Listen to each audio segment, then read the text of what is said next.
Bonjour à tous, on se retrouve aujourd'hui pour une recette carnivore délicieuse. Enfin, c'est une recette qui n'est pas forcément qui est carnivore, mais qui peut être réalisée aussi pour les personnes qui sont en alimentation standard.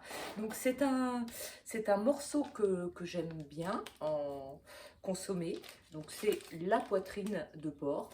Donc moi je la prends chez un producteur que je connais.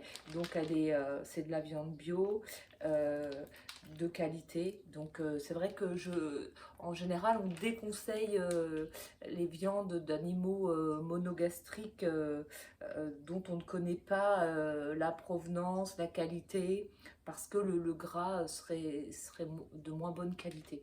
Donc la poitrine de porc, c'est un morceau qui peut se cuisiner de vraiment de nombreuses façons.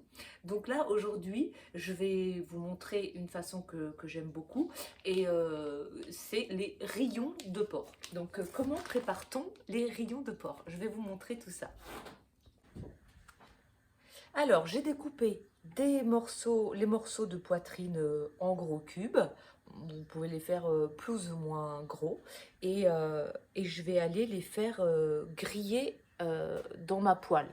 Donc, habituellement, j'utilise du saindoux. Là, j'en ai pas en ce moment. Donc, je les fais griller dans du sucre de bœuf.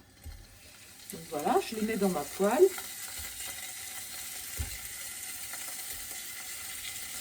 Et ils vont griller tranquillement. Alors, mes morceaux sont bien dorés, comme vous pouvez le voir.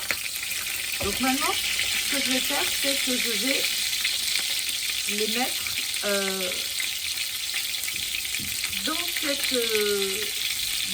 dans cette marmite où j'ai fait fondre du sucre. Alors, l'idéal, ce serait de faire les rayons dans du saindoux, mais bon, j'en avais pas.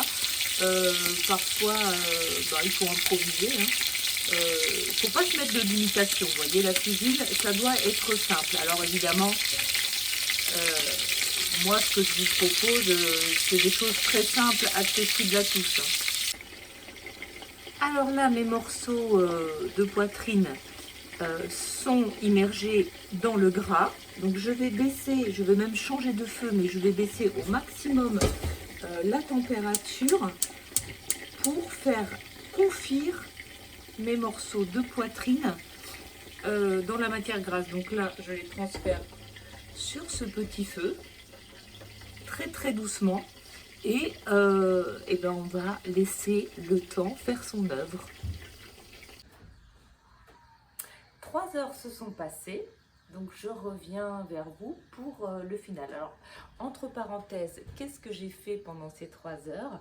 Alors, quand on adopte une alimentation carnivore, eh bien, comme on est bien nourri, bien dans sa tête, bien dans sa peau, au fur et à mesure, on intègre du mouvement dans sa vie.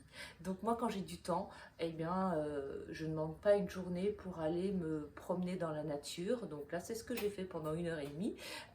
J'ai aussi vaqué à mes occupations et je reviens. Donc ça fait 3 heures que mes rayons sont en train de cuire. Donc, je vais vous montrer, j'espère qu'on va voir à quoi ça ressemble.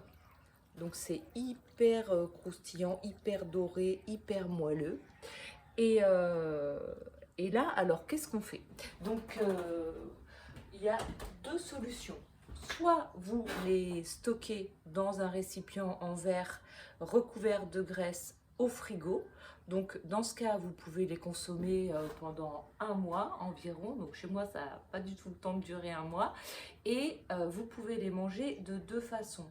Soit euh, froid, à l'apéritif ou en accompagnement. Moi, je préfère vraiment les faire réchauffer à la poêle et les faire bien griller, bien croustiller. Et là, c'est hyper bon. Et si, autre solution, vous en faites vraiment une grande quantité, donc vous pouvez aussi les mettre dans des bocaux et les stériliser pendant 2 heures. sur le gaz, ou encore mieux, ça vous coûtera zéro sur votre poêle. Et là, vous pouvez les conserver pendant toute l'année. Donc, il y a une abonnée qui m'a demandé un petit peu le processus. Alors, c'est simple, hein, on utilise des bocaux. Moi, je fais ça en petite quantité, comme ça ne met pas en œuvre un grand bazar.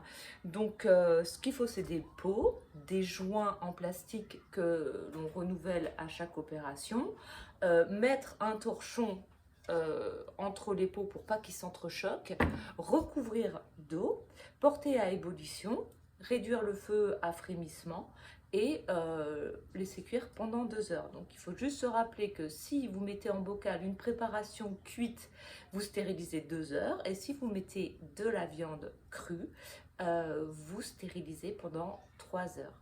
Alors, bah, dites-moi en commentaire si vous avez testé ma recette de rillons, si vous aimez ça, et si vous avez des suggestions de vidéos, eh bien, elles seront les bienvenues. À bientôt!